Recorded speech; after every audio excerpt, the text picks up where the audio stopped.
अस्सलामु अलैकुम वरहमतुल्लाहि वबरकातुहू। इन्नल हम्दुलिल्लाह नहमदुहु व नस्तईनुहु व नस्तगफिरुहु व नऊज़ु बिल्लाहि मिन शुरूरि अनफुसिना व मिन सय्यिआति अअमालिना।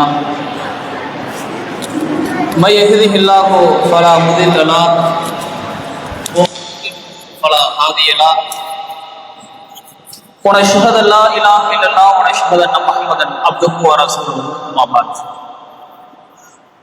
கண்ணியத்திற்குரிய எல்லாம் வல்ல அல்லாஹ்வின் நல்லடியார்களே, இந்த உலகத்திற்கு இறுதி தூதராக அனுப்பப்பட்ட நபிகள் நாயகம் ஸல்லல்லாஹு அலைஹி வஸல்லம் அவர்கள் மீதும் அவருடைய சொல் அங்கீகாரத்தை தம் வாழ்க்கையில் இயன்றவரை பின்பற்றி வாழ்ந்த சத்திய சஹாபாக்கள் மீதும் சஹாபிய பெண்கள் மீதும் தாபின்கள் மீதும் தபா தாபின்கள் மீதும் அல்லாஹ்வுடைய அருளால் ரமலானுடைய 2வது நாள் தொழுகையை நிறைவேற்றியவர்களாக அமர்ந்திருக்கக்கூடிய நம்மவர்கள் அனைவரும் ஏக இறைவனின் சாந்தி சமாதானம் நிலவட்டுமா.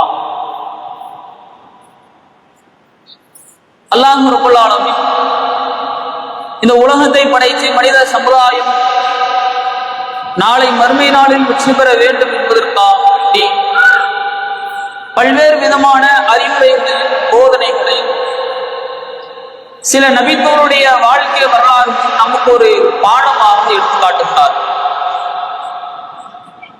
அதில் அல்லாஹ்வுடைய தூதர் உயிரோடு இருக்கக்கூடிய அந்த காலகட்டத்தில் சில நபித்தோழர்களை இவர்கள் எல்லாம் சொர்க்கவாதி என்று சொல்லி அல்லாஹ்வுடைய தூதர் ஒரு முன் அறிவிப்புகளை செய்கிறார். அதுல ஒரு 10 நபித்தோழர்களை அல்லாஹ்வுடைய தூதர் எடுத்து சொல்றாங்க, இவங்களாம் சொர்க்கவாதி என்று சொல்லி அவருடைய வாழ்க்கை வரலாறு நமக்கு ஒரு பாடமாக எடுத்து காட்டுகிறார். அவர்களில் முதலாவதாக அபூபக்கர், உமர், உஸ்மான், அலி, தல்ஹா பின் உபைதுல்லா, ஜுபைர் பின் அவ்வாம், அப்துர் ரஹ்மான் பின் அவுஃப், இன்னும் சில 3 நபித்தோழர்கள் இருக்கிறார். இவர்களை குறித்து அல்லாஹ்வுடைய தூதர் உயிரோடு இருக்கும் பொழுது என்ன சொல்றாங்க, இவர்கள் எல்லாம் சொர்க்கவாதி என முன்னறிவிப்பு செய்துட்டார். அப்படி என்ன அவர்கள் செய்தார்கள், அவருடைய வாழ்க்கையில் அப்படி என்ன நடந்தது என்ற சில தகவல்களை பார்க்கும் பொழுது இதில் 7வதாக பதிவு செய்யப்பட்டிருக்கக்கூடிய அப்துர் ரஹ்மான் பின் அவுஃப் அவங்களுடைய வாழ்க்கை வரலாறு நமக்கெல்லாம் மிகப்பெரிய ஒரு பாடமாக இருக்கிறது. இந்த நபித்தோழரை பொறுத்தவரையில் ஆரம்ப காலகட்டத்தில் இஸ்லாத்தை ஏற்றுக்கொள்கிறார். கொஞ்ச நாள் இஸ்லாத்தை ஏற்றுக்கொண்டு கொஞ்ச நாள் கழிந்து கொண்டிருக்கிறது. இவர் என்ன செய்யப்படுகிறார் என்றால் மக்காவில் வாழ்ந்து வருகிறார். மக்காவில் சில நபித்தோழர்கள்லாம் வாழும் பொழுது மக்கத்து காஃபிர்களால் அடித்து விரட்டப்படுகிறார். அல்லாஹ்வுடைய தூதர் மதீனாவில் இருக்கிறார்கள், நீங்க இங்க இருக்காதீங்க சொன்ன மாத்திரத்துல சில நபித்தோழர்கள்லாம் சேர்ந்து நினைச்சாங்க மதீனாவை நோக்கி ஹிஜ்ரத் வருகிறார்கள். ஹிஜ்ரத் வந்தா கையில எதுவுமே கிடையாது, சொத்து பத்துகள் அனைத்தும் எதிரிகள்கிட்ட கையில இருக்குது.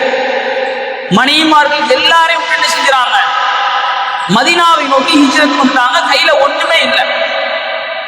அப்ப அந்த நபித்தோழர் சில நபித்தோழர்கள் இருக்கிறார்கள், அன்சாரி தோழர்கள் மதீனாவோட இருக்கிறாங்க. சரி, இவர்களுக்கு வாழ்க்கைக்காக அவர்கள் அல்லாஹ்வுடைய தூதர் சொல்லும் பொழுது சகோதரத்துவத்தை ஏற்படுத்தி கொடுக்கிறாங்க. எல்லா மக்களும் அழைச்சு கொள்ளும் பொழுது அல்லாஹ்வுடைய தூதர் சொல்லுகிறார்கள், இவர்கள் எல்லாம் உங்களுடைய சகோதரர்கள். ஒரு நெருக்கத்தை, சகோதரத்துவத்தை, ஒரு நட்பை அந்த நேரத்தில் அல்லாஹ்வுடைய தூதர் நினைச்சாங்கன்னா ஏற்படுத்தி கொடுக்கிறாங்க. அப்ப இவருக்கென்று ஒரு நபரை நியமிக்கும் பொழுது சயீத் என்று சொல்லக்கூடிய ஒரு நபித்தோழர் இருக்கிறார். இவர் என்ன செய்யறாருன்னா அப்துர் ரஹ்மான் பின் அவுஃப் அவங்கள்ட்ட எதுவுமே இல்லையில இவர் வந்த மாற்றத்தில் என்ன ஆகும்னா அந்த சயீத் என்று சொல்லக்கூடிய நபித்தோழர் சொல்லுகிறார், என்னிடத்துல 2 மனைவி வந்திருக்கிறார், நீங்க என்ன செய்ய, உனக்கு விருப்பப்பட்ட ஒரு மனைவியை சொல்லி நான் தலாக் கொடுக்கிறேன். அப்ப இது ஒரு விஷயம். கூடுதல் சில தகவல்களை சொல்லும் பொழுது என்னிடத்துல சொத்துக்கள் நிறைய இருக்குது, அவருடைய பொருளாதாரத்தை குறித்து சொல்லும் பொழுது அவர் பயப்படுறாரு, அந்த ஜெயித் என்று சொல்லக்கூடிய நபி தோழர் நிறைய பொருளாதாரம் இருக்கு. அவர் என்ன விஷயத்துல பயப்படுறாருன்னா, நம்மள்ட இவ்வளவு பொருளாதாரம் குவிந்து கொண்டே இருக்கிறது, இதே நிலையில நீடித்து விட்டது என்றால் நமக்கு என்ன நிலை ஆகும் தெரியாது. ஏன்னா பொருளாதாரம் தலக்கணம் சொல்லுவாங்கல்ல, இது மாதிரி மார்க்கத்தை விட்டு வரம்பு மீறக்கூடிய ஒரு விஷயம் ஏற்பட்டுமோ என்ற ஒரு அச்சத்துல அந்த நபி தொடர்ந்து இருந்திருக்கிறார். அப்ப வந்த உடனே என்ன செய்யறாருன்னா, அன்சாரி தோழராக இருக்கக்கூடிய அந்த கைது சொல்லுகிறார், என்னிடத்துல இவ்வளவு பொருளாதாரம் இருக்குது, நீ சொல்லு, உனக்கு சில பொருளாதாரத்தை நான் தருகிறேன், என்ன இருக்கக்கூடிய சொத்துக்களை உனக்கு கொஞ்சம் பாதி நான் தரேன் அப்படின்னு சொல்லிட்டு அந்த சயீத் என்று சொல்லக்கூடிய ஒரு நபி தோழர் சொல்லுகிறார். ஆனா இந்த அப்துல் ரஹ்மான் பின் அவுஃப் என்ன சொல்றாருன்னா, எனக்கு பொருளாதாரமா வேணாம், இவர் வியாபாரத்துல கொஞ்சம் ஆர்வமுள்ள ஒரு சகோதரராக இருக்கிறார். அப்ப அவர் சொல்றாரு, நீங்க என்ன செய்யுங்க, நல்ல வியாபாரம் நடக்கக்கூடிய ஒரு இடத்தை காட்டுங்க, அங்க போய் நான் வியாபாரம் செய்து கொடுக்கிறேன் என்று சொல்லி ஒரு இடத்தையும் காட்ட சொல்றாங்க. அந்த நபி ஒரு இடத்தையும் காட்டுறாங்க. ஒரு பெரிய வியாபாரத்தில் சிறு ஆரம்பித்து அல்லாஹ்வுடைய சிறுபையை கூட்டு ஒரு நல்ல ஒரு முறையில வந்துட்டார் வியாபாரம் செஞ்சு. அப்ப இவருடைய தர்மத்தை குறித்து சொல்லப்படுகிறது. இவருக்கு பொருளாதாரம் வந்த மாற்றத்தை என்ன செய்யறாருன்னா, ஒரு செழிப்பாயிட்டார்.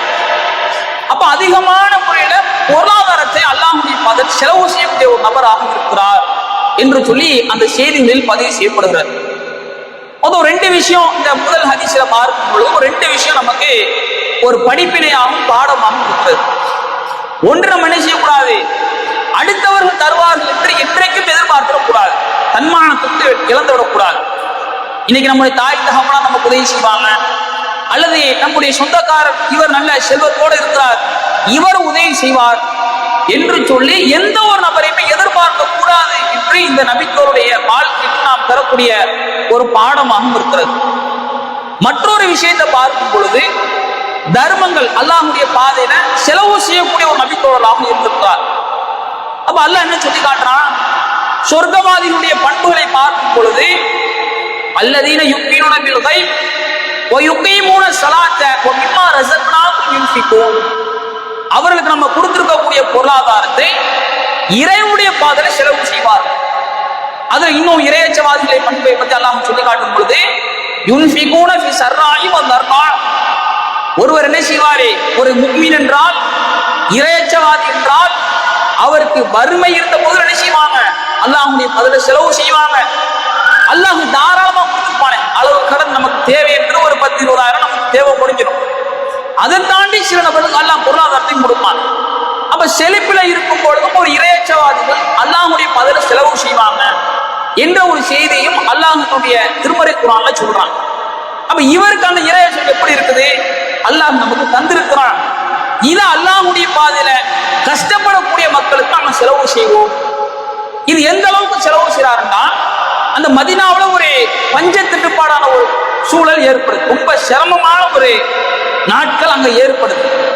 இந்த நேரத்தில் என்ன செய்யறாருன்னா, அதிகமான பொருளாதாரத்தை அந்த மக்களுக்கு கொடுத்ததாக சில செய்திகளை நம்ம பார்க்க முடிகிறது. அப்ப நம்முடைய நிலை எப்படி யோசித்து பாருங்க. நமக்கு அல்லாஹ் ரப்பல் ஆலமீன் பொருளாதாரத்தை அல்லாஹ்வுடைய சிறுபை விட்டு செஞ்சிருக்கிறான், அதிகமான நம்ம பொருளாதாரத்தை கொடுக்குறான். ஆனா நம்ம என்ன நினைக்கிறோம்டா, சரி பொருளாதாரத்தை தந்திருக்கிறான், இதை கொண்டு போய் செலவு செய்தோம்னா நம்மளுடைய பொருளாதாரம் இல்லாம போயிடும். கஞ்சத்தனம் என்பது நம்முடைய உள்ளத்துல செய்தான் போறோம். அப்ப அவர்களுக்காக என்ன செய்யணும், இவரிடமிருந்து பெறக்கூடிய ஒரு பாடம்னா, நம்மளால் முடித்தலை கஷ்டப்படக்கூடிய மக்களை பார்த்து மற்ற ஒரு செய்தியில வரக்கூடிய திருமணம் சார்ந்த சில தகவல்கள் வருது. என்ன செய்யறாருன்னா, இவர் இஸ்லாத்தை ஏற்றுக்கொண்டு இந்த மதீனாவுக்கு கொண்டு ஒரு நாள் இப்ப திருமணமும் செய்யறாரு. ஒரு நாள் என்ன செய்யறாருன்னா, அல்லாஹ்வுடைய தூதருக்கு பக்கத்துல நிற்கிறாங்க. அப்ப அவர்கிட்ட பார்த்தோம்னா ஒரு நல்ல நறுமணம் மாடல் அடிக்குது.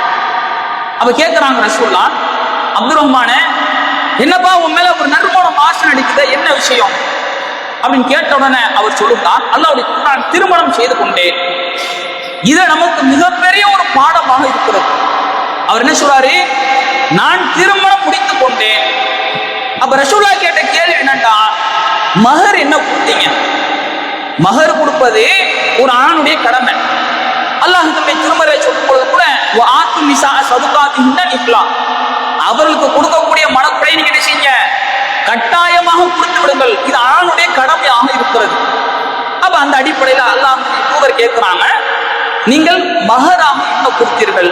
அது ஒரு 2 செய்தி வருது. ஒன்னே பேரித்தம்பளத்தின் பொட்டை அளவிற்கு தங்கத்தை கொடுத்துன்னு ஒரு செய்தி வருது.